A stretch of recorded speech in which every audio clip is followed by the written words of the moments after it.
Throughout NBA history, there are many conspiracies, controversies, and criticisms that have changed some NBA fans and their views on how the NBA runs their organization.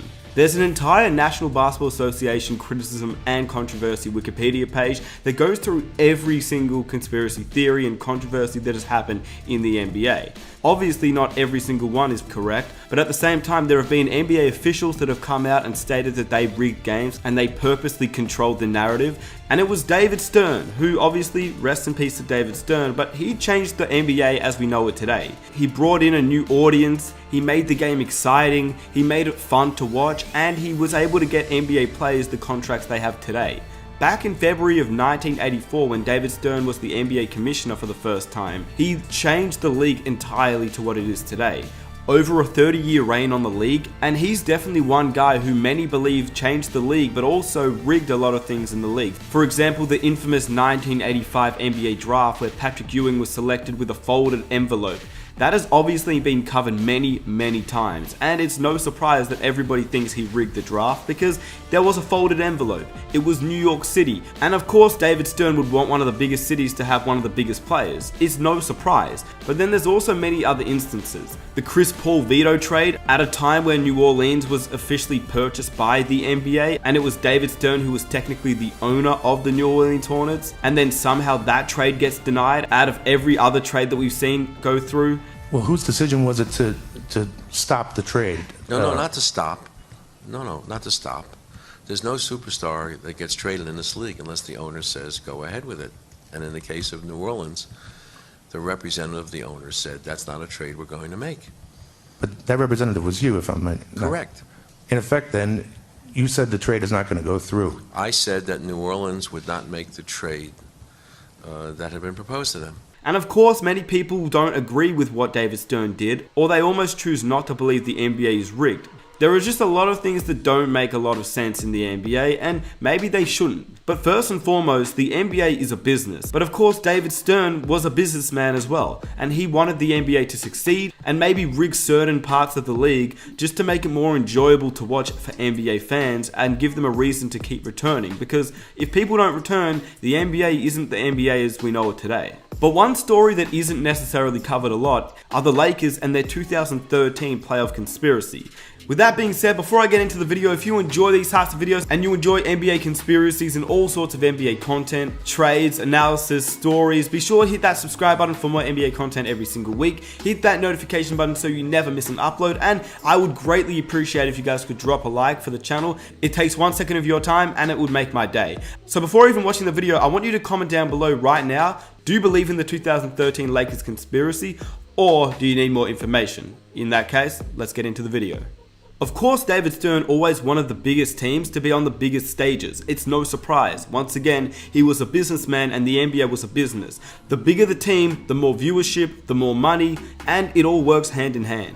David Stern once was quoted by saying that if he'd want any team to be in the NBA Finals, it would be the Lakers versus the Lakers. So it's to no one's surprise that the 2013 Lakers was one of David Stern's favorite teams, because not only did they have Kobe Bryant, they had Pau Gasol and the newly acquisition in Dwight Howard, and of course Steve Nash, who was a two-time MVP. He wasn't the Steve Nash that we saw in Phoenix, but because of the history of Steve Nash, and obviously Kobe Bryant still being one of the best players in the league, the Lakers as a whole obviously being in Los Angeles, secondly they had two of the biggest stars in the league in Dwight and Kobe, and they would bring in a lot of revenue every single game, and of course a lot of viewers, which is what David Stern wanted. But as we know, that 2000 Lakers team didn't live up to expectations. Through 60 games into the regular season, they had a record of 30-30, which obviously for the team that they had was really poor. But we have to rewind all the way up to the first game of the season. It was the Lakers versus Dallas Mavericks. The Lakers lost. They lost again to Portland. Then they lost again to the Los Angeles Clippers.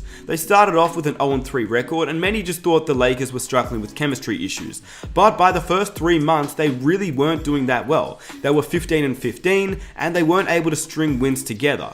And when they did go on a 5-game winning streak, the next month they went on a 6-game losing streak, and it basically continued like that for the rest of the year. But then after the 60th game of the season, where the Lakers were 30-30, for the next 3 months, The Lakers finished with a record of 45-37, but in the last 3 months to end the season, the Los Angeles Lakers went on a tear. They started March with a 30-31 record, and they ended April with a 45-37 record, meaning that they went 15-6 to end the season. And of course, some people would be like, of course they did that, because when you think about it, this is the Los Angeles Lakers team with Kobe Bryant, Dwight Howard, Pau Gasol, and Steve Nash. Of course they just strung some games together. But when you look at the entirety of the season, there's a lot of speculation as to how the Lakers ended their season off so well. Unfortunately, Kobe Bryant would get injured against the Golden State Warriors, and we all know about that game, which basically ruined them to get into the playoffs as they got swept by the San Antonio Spurs in the first round. But according to many, it was David Stern and of course the NBA who wanted the Lakers in the playoffs, because at one point they were looking like they weren't going to make it. Third straight loss. Here's the question. Are you concerned that the Lakers may miss the playoffs? And at the time, it was also people like Basketball Breakdown, who obviously posts YouTube videos today and is amazing on his analysis, and this is some of the stuff he said when he was watching the game live. This video is back in 2013, 2 days after the Lakers faced the Warriors and won. Well, let's get into the Lakers-Warriors from the other night, because here's part 2. We're going to look at the refs and down the stretch. Right in front of 2 refs, Dwight Howard clearly steps out of bounds before saving this ball. This loose ball foul on Ezeli was pretty bad because it was made by a ref who was 30 feet away. There wasn't any contact on Howard as 3 guys went for the ball. He fades away on the shot and the ref is way late calling it. On the play where Kobe injured his Achilles, he went down with just about no contact. The ref assumes there's a foul since he fell down. At this angle, Barnes has his left arm on him, but by no means is that a foul in the NBA. And this was the worst of them all and the most crucial. Dwight Howard lowers his shoulder, is clearly moving, and causes all the contact. Blake isn't even bothered by the contact. Play should not have been interrupted. This gave Blake 2 free throws and the Lakers the lead. Jack executes poor footwork and steps out of bounds. Time Warner Cable never showed a different angle, so I never saw how accurate this call was. And it was all too much to overcome for the Warriors. And B-Ball Breakdown wasn't the only one who suspected this. There's a channel called Mars Neotech, and he posted a video about the 2013 Lakers playoff conspiracy with no audio, but there's a little bit of information from Bill Simmons and his podcast where he talks about the Lakers getting favored by the referees as well. Back in 2013, when it seemed unlikely that they would, there was one game in particular when the Lakers faced off against Portland and they shot 3 times as many free throws as the other team. Not only that, there were certain games where the Lakers would get so many foul calls that it was almost unfair, and you could tell the refs were definitely in on something. The Lakers are not going away. They're going to get in, and it's just a question for me of who falls out. I was more bullish after I watched the game 2 Fridays ago when the Lakers shot 3 times as many free throws as Portland. I was like, oh, okay. I forgot about this variable. The Lakers get every call variable. That could be I did. That was a fun. You know what was fun about that game? I didn't watch that game. That wasn't one of the games I picked for that night. Yeah. Then I was reading the blog recaps, and even like the Blazers blog was, of course, going crazy about the refs, and the Lakers blogs were even saying, the refs do seem like we did get every call. NBA.com's video recap, those like 3-minute clips that refs just not mentioned, free throws not mentioned, just like, oh, look at these exciting highlights. There was a game against the Dallas Mavericks where the Lakers were the 9th seed at a record of 27-29, and the Dallas Mavericks were the 10th seed with a record of 25-29. The Lakers were 3 games behind the 8th seed, and Dallas was 4. But when you watched the game, it went down to the wire. But then there were certain calls against the Dallas Mavericks that were just not called, and they were clearly obvious calls. For instance, the Dirk Nowitzki fadeaway that was clearly a foul, but the Lakers didn't get called. But I think the biggest one is definitely when the Lakers were facing off against the Warriors, and unfortunately that was when Kobe Bryant tore his Achilles. But before Kobe Bryant tore his Achilles, it was quite obvious that there were many calls going against the Warriors and going for the Lakers that it almost seemed like the referees were in on it. And at the end of the day, I would not be surprised one bit. And neither was B-Ball Breakdown at the time either. But basically, when the Lakers were blown out by the Clippers on February 14th, it seemed unlikely that the Lakers would make it to the postseason. But over the next month, they miraculously went on a massive winning spree that pushed them into the playoff picture, and that's when many people suspected that the NBA was rigged, and that they were favoring the Los Angeles Lakers, which obviously for David Stern and his sake, it made sense. And of course, this isn't the only time where people said that the Lakers were being favored. For example, the 2002 Western Conference Finals, the Sacramento vs LA series, especially Game 6, many people looked to that game as rigged.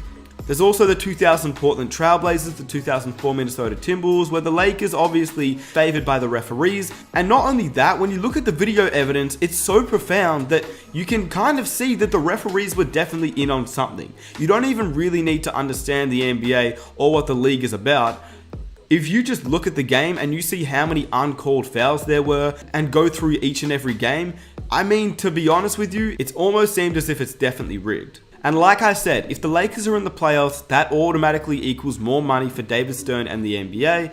And at the end of the day, it's a business, and that's what he wanted. With that said, let me know what you think of this NBA conspiracy theory. Was the 2013 Lakers rigged, or were they just a good enough team that made it to the NBA playoffs and somehow turning their season around after playing very poorly throughout the regular season?